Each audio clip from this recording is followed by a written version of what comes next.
প্রয়োজনীয়তা উদ্ভাবনের জনক। প্রয়োজন থেকেই সব কিছুর উদ্ভব ঘটে। প্রয়োজন না থাকলে মানুষের ভাবনাও থাকে না, কোনো কিছু করার আগ্রহও থাকে না।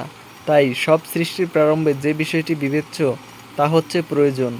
সভ্যতা বলতে আমরা যা বুঝে থাকি তার জন্ম ও বিকাশের কারণ অনুসন্ধান করলে পরিষ্কার বোঝা যায় যে প্রয়োজন থেকেই এর উদ্ভব। অবশ্য সভ্যতা কোনো প্রাকৃতিক দান নয়, কোনো অলৌকিক শক্তির কারণেও এর জন্ম হয়নি। পৃথিবীতে মানুষ নামক অত্যাশ্চর্য জীবটির যখন থেকে আবির্ভাব ঘটেছে তখন থেকেই সে জীবনের অস্তিত্ব রক্ষা ও সুখভোগের তাগিদে নানাবিধ প্রয়োজন অনুভব করছে।